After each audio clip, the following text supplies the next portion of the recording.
அனைவருக்கும் வணக்கம். இன்னைக்கு நம்ம இந்த வீடியோவில் முழங்கால் மூட்டு தேய்மானம் உள்ளவர்களுக்கு இன்னைக்கு பல பயிற்சிகள் நம்ம சொல்கிறோம். மோஸ்ட்லி அவங்க பண்ணக்கூடிய அனைத்து பயிற்சிகளும் பார்த்தீங்கன்னா பெட்லேயோ அல்லது காலை தொங்க போட்டுட்டு உட்காந்துக்கிட்டு பண்ணுற மாதிரியான பயிற்சிகள் தான் நிறையா இருக்கும். இன்னைக்கு பல பேருக்கு சைக்கிளிங் பயிற்சி பண்ணணும்னு ரொம்ப ஆவலாக நம்மகிட்ட கேட்பாங்க. இது அவர்களுக்கு ஒரு சந்தேகம் கூட நம்ம சொல்லலாம். ஏன்னா இன்னைக்கு மூட்டு தேய்மானம் உள்ளவர்களுக்கு வழங்கப்படுகிற அறிவுரையில் நீண்ட தூரம் நடக்கக்கூடாதுன்னு சொல்கிற மாதிரி சைக்கிள் ஓட்டக்கூடாதுன்றதும் இன்னைக்கு பல பேர் சொல்கிறாங்க. அப்போ சைக்கிளிங் பண்ணக்கூடாதா? இது பல பேருக்கு இருக்கக்கூடிய ஒரு சந்தேகம். சைக்கிளிங்னா நம்மளுக்கு என்னன்னு தெரிஞ்சுக்குவோம். பொதுவாக எக்ஸசைஸில் ஏரோபிக் எக்ஸசைஸ் நம்ம ஒரு வகையான எக்ஸசைஸ் நம்ம சொல்கிறோம்.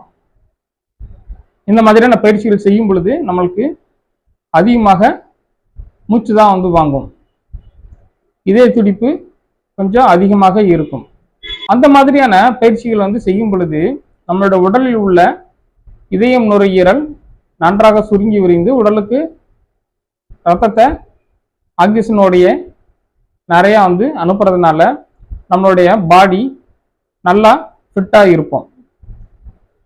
எல்லா பாகங்களுக்கும் ரத்த ஓட்டம் போகிறதுனால ஃப்ளெக்சிபிலிட்டியும் நல்லா இருக்கும். இது பேசிக்காக சைக்கிளிங் பயிற்சி செய்யக்கூடிய ஒரு எஃபெக்ட்னு நம்ம சொல்லலாம். இப்போ இந்த மூட்டு தேய்மானம் உள்ளவர்களுக்கு மூட்டு பகுதியில் பெயினும் இருக்கும், வீக்கமும் இருக்கும். அதோட அசைவுகள் செய்யும் பொழுது ஒரு சில அசௌகரியமும் இருக்கும். அப்போ இவங்களுக்கு சைக்கிளிங் பண்ணுறது அட்வைசபிளா அப்படின்னு சொல்லி கேட்டிங்கன்னா பல பேர் வேண்டாம்னு சொல்லிடுவாங்க. ஆனால் சைக்கிளிங் பண்ணுறது இந்த மூட்டு தேய்மானம் உள்ளவர்களுக்கு ஒரு சிறந்த பயிற்சி. இந்த சைக்கிளிங் பயிற்சி எல்லாத்துக்குமே எல்லா மாதிரியான சைக்கிளிங் பயிற்சி செய்யலாமா அப்படின்றதுல மட்டும்தான் நம்மளுக்கு கொஞ்சம் கவனம் தேவை. முதல்ல இன்னைக்கு நம்ம பயன்படுத்தக்கூடிய அந்த சைக்கிளிங் பயிற்சிகளில் நிறைய வகையான சைக்கிள்ஸ் நம்ம பயன்படுத்துகிறோம். இன்டோர் சைக்கிள்ஸ் பயன்படுத்துகிறோம், அவுட்டோர் சைக்கிள்ஸும் பயன்படுத்துகிறோம். ரெண்டுமே வேறு வேறு வகையான எஃபெக்ட்ஸை கொடுக்கக்கூடிய சைக்கிளிங் நம்ம சொல்லலாம். காரணம் என்ன அப்படின்னீங்கன்னா, வீட்டுக்குள்ளே பயன்படுத்தக்கூடிய அல்லது உடற்பயிற்சி கூடங்களில் பயன்படுத்தக்கூடிய இந்த ஸ்டாட்டிக் சைக்கிளிங் சொல்லக்கூடிய அந்த பயிற்சி வெறும் அசைவு மட்டும்தான் இருக்கும். ஆனால் நம்ம அவுட்டோரில் பயன்படுத்தக்கூடிய அந்த சைக்கிள்ஸ் எல்லாமே பார்த்தீங்கன்னா நாம் சைக்கிளோட நம்மளோட பாடி வெயிட்டையும் சேர்த்து வச்சு சைக்கிளை ஓட்டுற மாதிரியான ஒரு இயக்கம் இருக்கும். இந்த சைக்கிளிங்கில் இன்னைக்கு பல வகையான சைக்கிள் எக்யூப்மெண்ட்ஸ் நம்ம பார்த்துருப்போம். முதல்ல இந்த இன்டோரில் என்னென்ன மாதிரியான சைக்கிள்லாம் பயன்படுத்துகிறோம் அப்படின்றத நம்ம பார்க்கலாம். நம்ம அடிப்படையாக நம்ம பார்த்தோம் அப்படின்னீங்கன்னா, இந்த சைக்கிளிங் பயிற்சி பண்ணுவதற்கு வெறும் பெடல் மட்டும் இருக்கிற மாதிரியான ஒரு டிவைஸ் நம்ம இன்னைக்கு பார்த்துருப்போம். நம்ம சேர்லேயே உட்காந்துக்கிட்டு வீட்லேயே வெறும் பெடலில் மட்டும் நம்ம மூவ்மெண்ட் பண்ணுற மாதிரி இருக்கும். இது ஒரு வகை இன்னைக்கு கிடைக்குது. இது பெட்டில் படுத்த படிக்க இருக்கிறவங்களுக்கு, இல்லை கால் ரொம்ப சிவியராக பெயின் இருந்துச்சு அப்படின்னீங்கன்னா, ரொம்ப தூரம் நடக்க முடியாதவங்களுக்கு சிம்பிளாக பெட் சைடு உங்களுக்கு எந்திரிச்சு உக்காந்துக்கிட்டு இந்த பயிற்சிகளை பண்ணலாம். அடுத்தது சைக்கிளிங், ஸ்டாட்டிக் சைக்கிளிங் நம்ம சொல்லுவோம். இது இன்னைக்கு உடற்பயிற்சி கூடங்கள் மற்றும் பல இடங்கள்ல நம்ம பார்க்க முடியும். இந்த பயிற்சி வீட்டுக்குள்ளேயே நடமாடக்கூடிய நபர்களுக்கு இது தாராளமாக பயன்படுத்தலாம். அதுலேயே ஒரு சில மாடிஃபிகேஷன்ஸோட இன்னைக்கு சைக்கிள் வருது. ஷோல்டர் மூவ்மெண்ட் பண்ற மாதிரி, கையை முன்னாடி முன்னாடி மூவ் பண்ற மாதிரியான சைக்கிளிங் இருக்கு. அது உட்காந்து பண்ற மாதிரியும் இருக்கு, சீட்டு இல்லாம நின்றுகிட்டு பண்ற மாதிரியும் வந்து இருக்கு. அப்ப நம்மளுக்கு இவ்வளவு வகைகள் இருக்கிறதுனால நமக்கு எது தேவை அப்படின்றத நம்ம வந்து சூஸ் பண்றதுல ரொம்ப கவனம் இருக்கணும். நம்ம இன்டோர்ல பயன்படுத்தக்கூடிய சைக்கிள் எக்யூப்மெண்ட்ஸ்லாம் பார்க்கலாம். இந்த பெடலிங் வந்து எக்யூப்மெண்ட் வந்து பார்த்தீங்கன்னா பெட்லேயே ரொம்ப நேரம் வந்து நேரத்தை கழிக்கிறவங்களுக்கு தான் இந்த பெடலிங் வந்து எக்யூப்மெண்ட். அப்படியே எந்திரிச்சு பெட்லேயே உட்காந்துட்டு அந்த பெடலிங் மூமெண்ட் வந்து நம்ம வந்து பண்ணலாம். இது பண்றதுனால இவங்களுக்கு நிறைய பெனிஃபிட்ஸ்.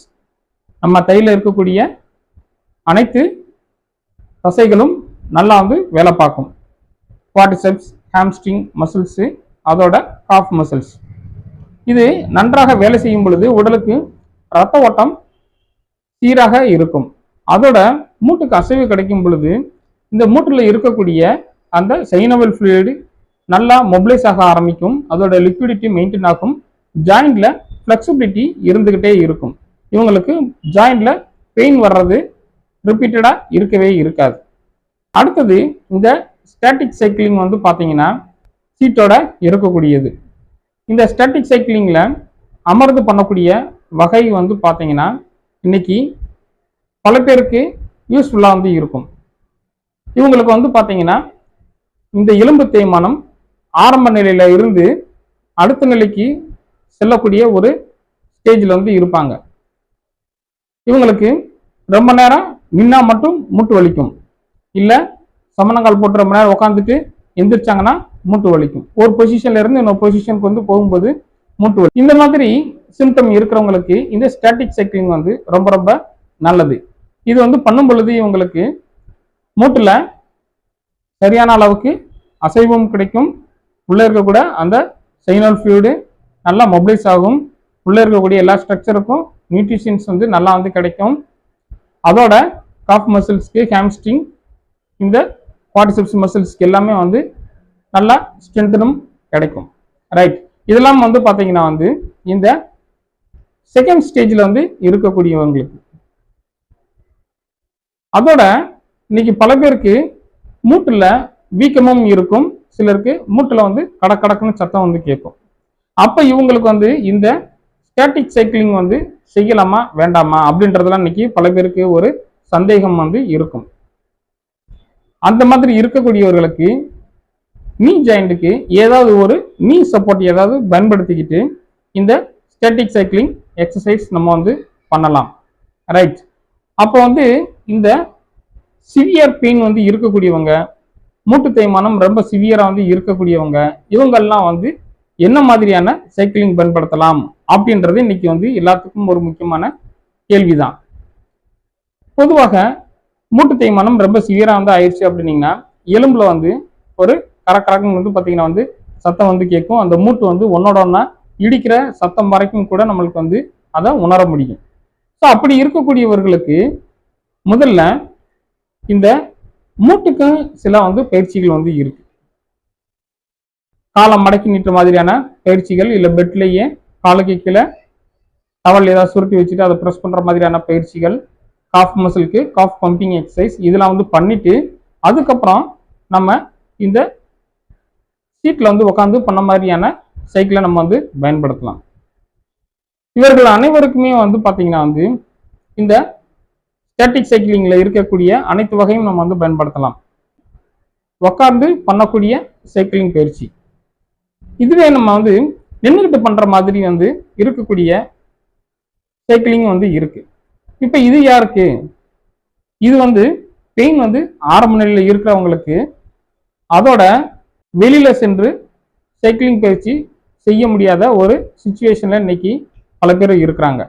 ஏன்னா இவங்களுக்கு வந்து காலையில் எந்திரிச்ச உடனே சில வேலைகளை செஞ்சு முடிச்சுட்டு உடற்பயிற்சி செய்வதற்கான நேரம் கூட ஒதுக்க முடியாத அளவுக்கு இவங்களுக்கு வேலைகள் வந்து இருக்கலாம். ஸோ அந்த மாதிரி இருக்கக்கூடிய நபர்களுக்கு காலையில் எந்திரிச்ச உடனேயே மைல்டா வந்து ஒரு 5 minutes வார்ம் அப் எக்ஸசைஸ் வந்து பண்ணிட்டு இந்த மாதிரி ஸ்டாட்டிக் சைக்கிளிங்ல நம்ம நின்றுகிட்டு பண்ற மாதிரியான பயிற்சிகள் வந்து இருக்கு. ஷோல்டர் மூவ்மெண்ட்டோட வந்து வரக்கூடிய அந்த டைப் ஆஃப் எக்யூப்மெண்ட்ஸ் தான் ரொம்ப அதிகமாக வந்து இருக்கு. அதை நம்ம வந்து தாராளமாக பயன்படுத்தலாம். அப்ப இந்த இன்டோர் சைக்கிளில் நின்றுட்டு பண்ணக்கூடிய சைக்கிளிங் பயிற்சிக்கும் அவுட்டோரில் வந்து செய்யக்கூடிய சைக்கிளிங் பயிற்சிக்கும் என்ன வந்து வித்தியாசம் அப்படின்னு சொல்லி கேட்டிங்கன்னா பெருசாக வந்து ஒன்றுமே வந்து கிடையாது. நாம ஃப்ரெஷ் ஏர்ன்றது மட்டும்தான் இன்னைக்கு அதில் வித்தியாசம் வந்து இருக்கும். ரைட், இப்போ நம்ம வந்து அவுட்டோரிங் சைக்கிளிங் வந்து பார்த்தீங்கன்னா யாராருக்கு பயன்படுத்தலாம் அப்படின்றத நம்ம வந்து பார்க்கலாம். இந்த முழங்கால் மூட்டு தேய்மானம் ஆரம்ப நிலையில இருக்கிறவங்களுக்கு, அதாவது இவங்களுக்கு மூட்டு பகுதியில் பெயின் வந்து எதுவும் இருக்காது. ஆனால் இந்த தொடைப்பகுதியில் இருக்கக்கூடிய தசைகள் எலும்போட சேர்ற இடத்துல இவங்களுக்கு வந்து பெயின் இருக்கும். ஸோ அந்த மாதிரி இருக்கக்கூடியவர்கள் மசில் வீக்னஸ் மட்டும்தான் இவங்களுக்கு வந்து இருக்கும். அப்போ இவங்களுக்கு இந்த தசையை ஸ்ட்ரென்தன் வந்து பண்ணுனா வந்து போதுமானது. அதோட இவர்களுடைய அந்த மூட்டு பகுதிக்கு தேவையான ஊட்டச்சத்தும் கிடைக்கணும் அப்படின்னீங்கன்னா மூட்டுக்கு அசைவு வந்து வேணும். அப்போ இவங்களுக்கு அவுட்டோரில் பயன்படுத்தக்கூடிய சைக்கிளிங் வந்து ரொம்ப ரொம்ப பயனுள்ளதாக வந்து இருக்கும். ரைட், அந்த அவுட்டோர் சைக்கிளில் நமக்கு வந்து நம்ம டிஃப்ரெண்ட் டைப் ஆஃப் மசில்ஸ் வந்து ஒர்க் ஆகும். ஸோ இப்போ நம்ம வந்து இந்த மாதிரி ஒவ்வொருத்தவங்களுக்கும் different type of and level of pain வந்து நமக்கு வந்து இருக்கும். அதை பொறுத்து நம்ம என்ன மாதிரியான சைக்கிளிங் எக்யூப்மெண்ட்ஸை நம்ம வந்து தேர்ந்தெடுக்கலாம் அப்படின்றத நம்ம வந்து தெரிஞ்சுக்கிட்டோம். இப்போ நம்ம வந்து இந்த சைக்கிளிங் எக்யூப்மெண்ட் வந்து ஏன் வந்து இவங்களுக்கு வந்து ரொம்ப ஸ்பெஷல் அப்படின்றத நம்மளுக்கு வந்து தெரிஞ்சுக்கணும் இல்லையா?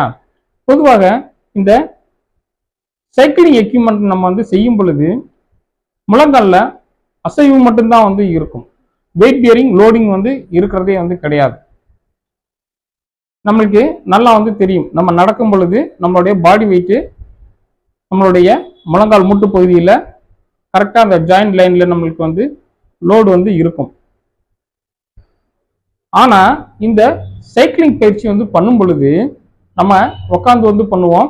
ஜாயிண்ட் மூமெண்ட்டும் நீ மூமெண்ட்டு ஹிப் மூமெண்ட் தான் நம்மளுக்கு வந்து இருக்கும். பெடலிங், ஸ்டாட்டிக் சைக்கிளிங் இதெல்லாம் வந்து பண்ணும் பொழுது நம்மளுக்கு மூட்டில் வந்து ஒரு லோடு வந்து இருக்கிறத நம்ம வந்து ஃபீல் பண்ணவே மாட்டோம். ரொம்ப ஃப்ரீயாக நம்ம வந்து மூமெண்ட் வந்து இருக்கும்.